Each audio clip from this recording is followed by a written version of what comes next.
Hello, my name is Birke Baehr, and I'm 11 years old. I came here today to talk about what's wrong with our food system. First of all, I would like to say that I'm really amazed at how easily kids are led to believe all the marketing and advertising on TV, at public schools, and pretty much everywhere else you look. It seems to me like corporations are always trying to get kids, like me, to get their parents to buy stuff that really isn't good for us or the planet. Little kids especially are attracted by colorful packaging and plastic toys. I must admit, I used to be one of them.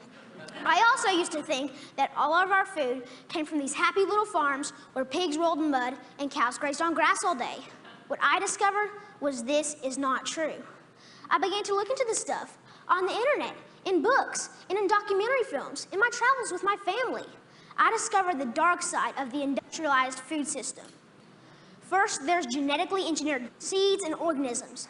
That is when a seed is manipulated in a laboratory to do something not intended by nature, like taking the DNA of a fish and putting it into the DNA of a tomato. Yuck. Don't get me wrong. I like fish and tomatoes, but this is just creepy. The seeds are then planted, then grown. The food they produce have been proven to cause cancer and other problems in lab animals. And people have been eating food produced this way since the 1990s, and most folks don't even know they exist. Did you know rats that genetically engineered corn had developed signs of liver and kidney toxicity? These include kidney inflammation and lesions and decreased kidney weight. Yet almost all the corn we eat has been altered genetically in some way. And let me tell you, corn isn't everything. And don't even get me started on the confined animal feeding operations called CAFOs. Conventional farmers use chemical fertilizers made from fossil fuels that they mix with the dirt to make plants grow. They do this because they've stripped the soil from all nutrients from growing the same crop over and over again. Next, more harmful chemicals are sprayed on fruits and vegetables, like pesticides and herbicides, to kill weeds and bugs. When it rains, these chemicals seep into the ground or run off into our waterways, poisoning our water too. Then they irradiate our food, trying to make it last longer, so it can travel thousands of miles from where it's grown to the supermarkets. So I ask myself, how can I change? How can I change these things? This is what I found out. I discovered that there's a movement for a better way. Now, a while back, I wanted to be an NFL football player.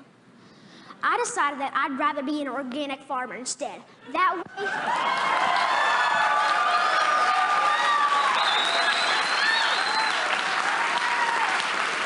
thank you. And that way, I can have a greater impact on the world. This man, Joel Salatin, they call him a lunatic farmer because he grows against the system. Since I'm homeschooled, I went to go hear him speak one day. This man, this lunatic farmer, doesn't use any pesticides, herbicides, or genetically modified seeds. And so for that, he's called crazy by the system. I want you to know that we can all make a difference by making different choices, by buying our food directly from local farmers or neighbors who we know in real life.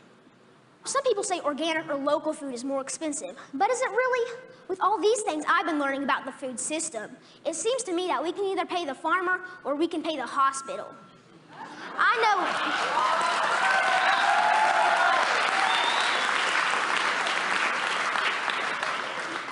know definitely which one I would choose. I want you to know that there are farmers out there, like Bill Keener and Sequatchie Coast Farms in Tennessee, whose cows do eat grass and whose pigs do roll in the mud, just like I thought. Sometimes I go to Bill's farm and volunteer so I can see up close and personal where the meat I eat comes from.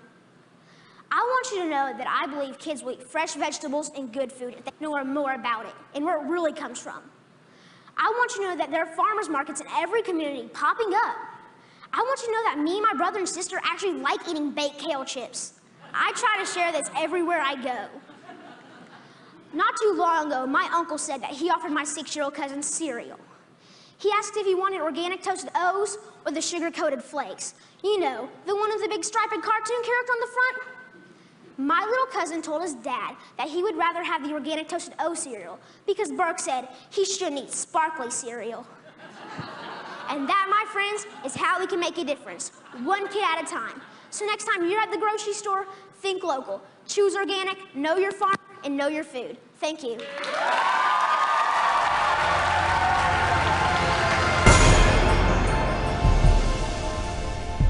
Get healthy.